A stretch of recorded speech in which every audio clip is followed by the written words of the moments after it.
दोस्तों स्वागत है हमारे YouTube channel general study bye freedom पर। तो दोस्तों आज हम कक्षा 9 एनसीईआरटी विज्ञान विषय के प्रथम अध्याय के द्वितीय भाग की वीडियो पर चर्चा करेंगे। प्रथम भाग का वीडियो इसके पहले पब्लिश किया जा चुका है। अब हम बात करते हैं अपने टॉपिक पर। तो दोस्तों आज का टॉपिक गलन एवं गलनांक क्या होता है, आइए हम समझने का प्रयास करते हैं। गलन एवं गलनांक जिसको हम बोलते हैं मेल्टिंग एंड मेल्टिंग पॉइंट। तो सबसे पहले हम समझेंगे गलन क्या होता है। जब किसी ठोस को गर्म किया जाता है तो उसका ताप बढ़ता है, परंतु एक ऐसी स्थिति प्राप्त होती है जब ताप न बढ़कर ठोस द्रव अवस्था में बदलने लगता है। इस क्रिया को हम क्या कहते हैं, गलन या पिघलना कहते हैं। जी हाँ दोस्तों, कोई भी ठोस ले लीजिए, हम उसको धीरे धीरे जैसे ही गर्म करते जाते हैं तो उसका ताप बढ़ता रहता है। लेकिन एक स्थिति हमें ऐसी प्राप्त होती है कि जब ठोस के ताप का जो मान है वो स्थिर हो जाता है, वो नहीं बदलता है, परंतु जो ठोस है वो किस अवस्था में बदलने लगती है, द्रव अवस्था में बदलने लगती है। तो जैसे ही ठोस द्रव अवस्था में बदलने लगती है, इसी क्रिया को हम क्या कहते हैं, गलन या पिघलना कहते हैं। और साथ ही जिस निश्चित ताप पर ये जो गलन की क्रिया होती है, यानी कि जो ठोस पदार्थ है द्रव अवस्था में पिघलता है, द्रव अवस्था में बदलता है, हम उसे, ठीक है, उस निश्चित ताप को क्या कहते हैं, उस पदार्थ का गलनांक कहते हैं। उस निश्चित ताप को, उस पदार्थ का हम क्या कहते हैं, गलनांक। यानी कि ऐसा तापमान जिस पर गलन की क्रिया हो रही है। ठीक है, जैसे कि उदाहरण के तौर पर अगर हम लें तो बर्फ के गलन का गलनांक जो होता है वो कितना होता है, 0 डिग्री सेंटीग्रेड। यानी कि बर्फ लिया जाए और उसका तापमान देखा जाए तो वो 0 डिग्री सेंटीग्रेड रहेगा और बर्फ जो है उस समय गल करके किसमें, जल के रूप में बदल रहा होगा। ठीक है, और ऐसी स्थिति में जो पूरा का पूरा तापमान होता है बर्फ का वो स्थिर रहता है तब तक जब तक कि पूरा बर्फ किसमें ना बदल जाए, जल के रूप में ना परिणित हो जाए। ठीक, तो इस तरीके से आप गलन और गलनांक को समझ सकते हैं। अब हम बात करते हैं कि गलन की गुप्त ऊष्मा क्या होती है। गलन की गुप्त ऊष्मा, लैटेंट हीट ऑफ मेल्टिंग, तापमान में बिना वृद्धि दर्शाए ठोस से द्रव अवस्था में परिवर्तित होने के लिए आवश्यक ऊष्मा की जो मात्रा है उसे ही गलन की गुप्त ऊष्मा कहते हैं। अभी हमने गलन की प्रक्रिया में बताया कि जब हम ठोस को गर्म करते हैं तो उसका तापमान पहले तो बढ़ता है, परंतु एक ऐसी स्थिति आती है कि जब तापमान में कोई परिवर्तन नहीं होता है, केवल अवस्था बदलती है। ठीक है, तो इसी अवस्था के बदलाव में जितनी आवश्यक ऊष्मा दी जाती है या पदार्थ द्वारा अपनी अवस्था बदलने के लिए बिना ताप बदले जो ऊष्मा ग्रहण करता है, उस ग्रहण किए गए ऊष्मा को ही उस पदार्थ का क्या कहते हैं, गुप्त ऊष्मा कहते हैं।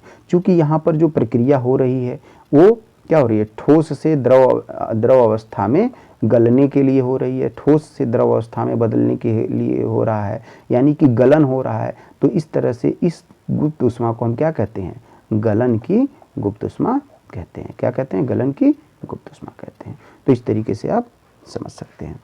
अब हम बात करते हैं अगले टॉपिक पर। अगला टॉपिक हमारा है हिमीकरण, फ्रीजिंग क्या होता है।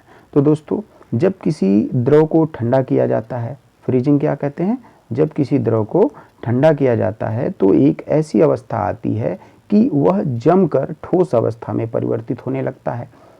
इस क्रिया को हम हिमीकरण या जमना कहते हैं। ठीक है, आप लोगों ने देखा होगा, हम जल ले लेते हैं और उसको किसी पात्र में रख करके फ्रीजर में रख देते हैं, तो जल जो है कुछ समय बाद किस में बदल जाता है, बर्फ के रूप में बदल जाता है।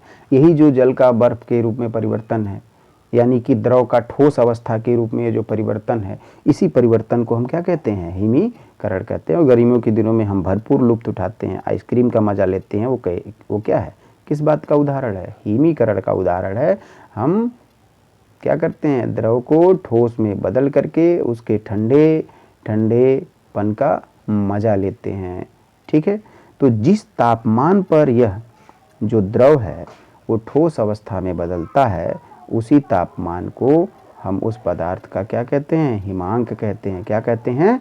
हिमांक कहते हैं, फ्रीजिंग पॉइंट कहते हैं। क्या कहते हैं? फ्रीजिंग पॉइंट कहते हैं।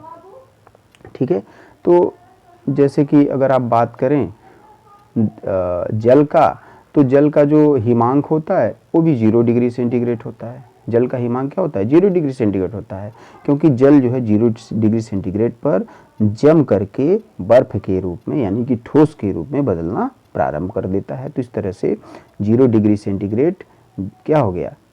जल का हिमांक हो गया। तो यहाँ पर एक चीज़ और स्पष्ट हो जाता है। देखिए 0 डिग्री सेंटीग्रेड जो है वो दोनों स्थितियों में आ रहा है, गलन की क्रिया में भी आ रहा है और हिमीकरण की क्रिया में भी आ रहा है। तो जब हम क्या करते हैं? ठोस से किधर आते हैं? द्रव की तरफ आते हैं, तो ये क्या होता है? गलनांक कहलाता है। लेकिन हम जब द्रव से ठोस की ओर जाते हैं तो यही 0 डिग्री सेंटीग्रेड का टेम्परेचर इनके लिए हिमांक कहलाता है। तो इस तरीके से ये दोनों तरीकों से जुड़ा हुआ है, दोनों कंडीशंस में जुड़ा हुआ है। अब हम बात करेंगे क्वथनांक की। दोस्तों क्या होता है क्वथनांक? आइए समझते हैं। बॉइलिंग, क्वथनांक, बॉइलिंग। ठीक है, बॉइलिंग पॉइंट बोलते हैं क्वथनांक को और क्वथन को बॉइलिंग।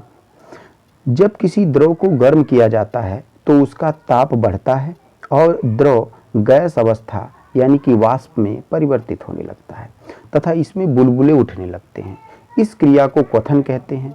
जिस तापमान पर यह क्रिया होती है, जिस तापमान पर यह क्रिया होती है उसे हम क्या कहते हैं? क्वथनांक कहते हैं। जी हाँ दोस्तों, जब भी हम किसी द्रव को गर्म करते हैं तो उसका तापमान बढ़ता है बढ़ता है बढ़ता है और जो द्रव होती है वो धीरे धीरे गैस अवस्था में या वाष्प अवस्था में परिवर्तित होने लगता है। कुछ समय बाद देखिएगा इसमें बुलबुले उठने लगते हैं। तो जब ये स्थिति आ जाती है तो इसी को हम क्या कहते हैं? क्वथन कहते हैं। क्या कहते हैं? क्वथन यानी कि बॉइलिंग, यानी कि जो भी द्रव है वो क्या हो रहा है? वो बॉयल हो रहा है। और जिस तापमान पर यह बॉइलिंग की क्रिया होती है, इस क्वथन की क्रिया होती है, उसे ही हम क्या कहते हैं? क्वथनांक कहते हैं। जैसे जल के लिए अगर बात करें तो जल का जो क्वथनांक होता है वो कितना होता है? 100 डिग्री सेंटीग्रेड होता है। जो जल का क्वथनांक होता है वो कितना होता है? 100 डिग्री सेंटीग्रेड, यानी कि 100 डिग्री सेल्सियस टेम्परेचर पर जो जल होता है वो क्या होता है? वो उबलने लगता है। तो इस तरह से 100 डिग्री सेंटीग्रेड जो है वो जल का क्या हो गया? क्वथनांक बिंदु हो गया। ठीक है, तो इस तरीके से आप क्वथनांक को समझ सकते हैं और नोट कर सकते हैं। अब अगला जो हमारा बिंदु है समझने का वो है ऊर्ध्वापातन, सब्लिमेशन। ठीक है दोस्तों, तो आइए समझते हैं सब्लिमेशन क्या है। वह क्रिया जिसमें ठोस पदार्थ को तेजी से गर्म करने पर, किसी ठोस पदार्थ को हम क्या करें? तेजी से गर्म करें और वह बिना द्रव अवस्था में बदले, वह बिना द्रव अवस्था में बदले सीधे वाष्प अवस्था में परिवर्तित हो जाता है, तो इस क्रिया को हम क्या कहते हैं? ऊर्ध्वपातन कहते हैं। इस क्रिया को हम क्या कहते हैं? ऊर्ध्वपातन कहते हैं। यानी कि ठोस पदार्थ को तेजी से गर्म किया गया और वह द्रव में न बदल करके सीधे सीधे किस में बदल गया? वाष्प में बदल गया, तो हम इसे क्या कहेंगे? ऊर्ध्वापातन कहेंगे। इसके उदाहरण के तौर पर अगर हम बात करें तो जैसे अमोनियम क्लोराइड हो गया, आयोडीन हो गया, कपूर हो गया, ये सभी कैसे हैं?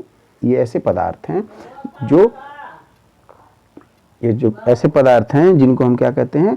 ऊर्ध्वापातन क्रिया वाले पदार्थ कहते हैं। जैसे कि कपूर की बात करिए, आप क्या ले लीजिए? कपूर ले लीजिए और कपूर को जलाइए।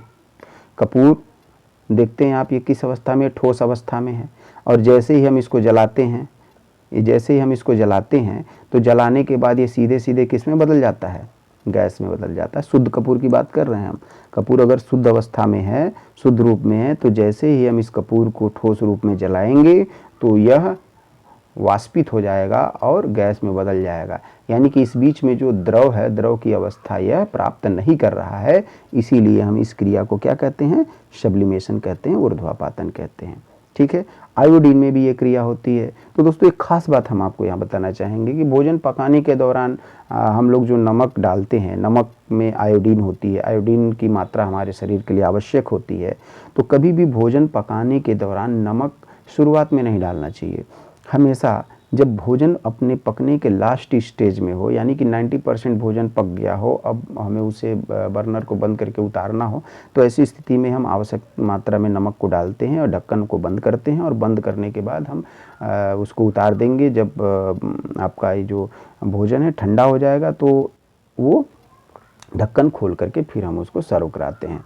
ठीक है, इससे क्या होता है कि आयोडीन की जो आवश्यक मात्रा है नमक के माध्यम से जो हमें प्राप्त हो रही है, वो हमारे भोजन में बनी रहती है, वो वाष्पीकृत होकर के बाहर नहीं जा पाती है और हम उसका उपयोग सही रूप में कर पाते हैं। ठीक है दोस्तों, अब हम आगे बढ़ते हैं और अपने अगले टॉपिक पे आते हैं। हमारा अगला जो टॉपिक है वो है क्या है, विक्षेपण। विक्षेपण क्या होता है, तो आइए इसको समझते हैं।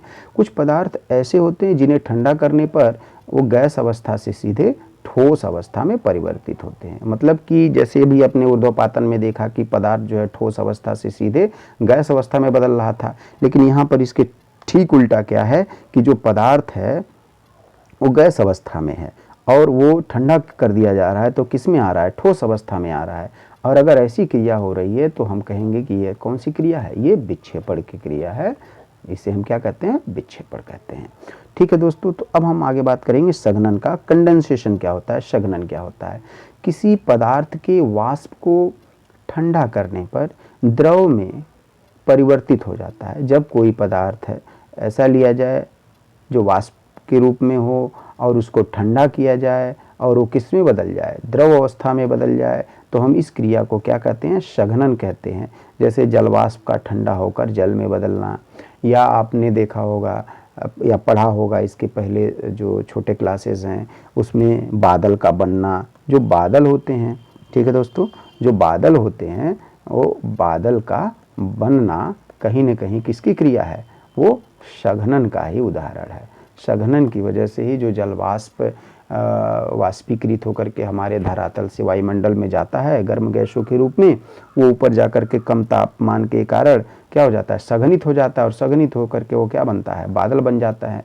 और बादल जब बन जाता है तो वो जब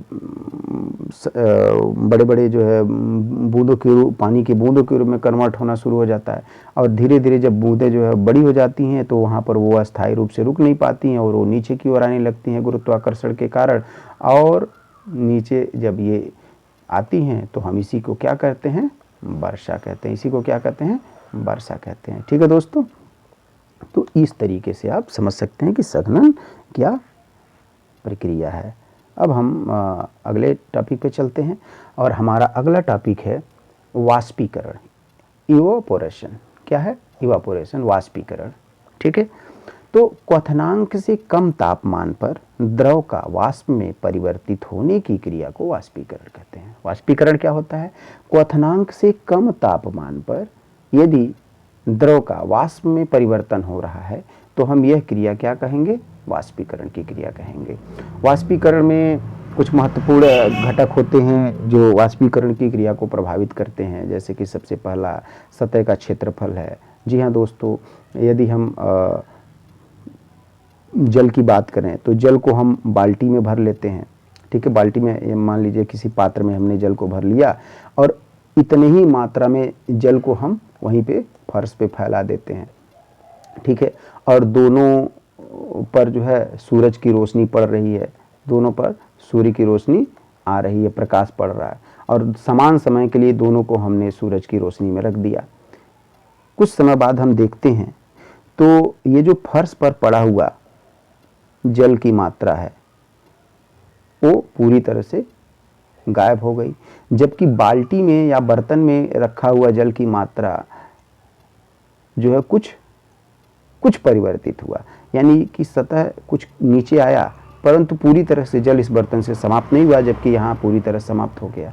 तो इस आधार पर हमने क्या समझा कि जो जल है उसका सतह कहीं न कहीं वाष्पीकरण की क्रिया के दर को प्रभावित कर रहा है। अर्थात जिसका सतह कम है उसका वाष्पीकरण कम हो गया, और जिसकी सतह का क्षेत्रफल ज़्यादा था, जिस पे सूर्य का प्रकाश संपर्क में ज़्यादा आया, उसका जो वाष्पीकरण ज़्यादा हुआ। तो यानी कि सतह का क्षेत्रफल जो है वो वाष्पीकरण की दर को प्रभावित करता है। अब हम दूसरा उदाहरण लेते हैं वातावरण की आर्द्रता का। तो दोस्तों, वातावरण की आर्द्रता की अगर बात करें तो आप इस तरह से समझ सकते हैं कि आर्द्रता क्या होता है। सबसे पहले तो ये समझ लीजिए, हमारे वातावरण में जो नमी होती है,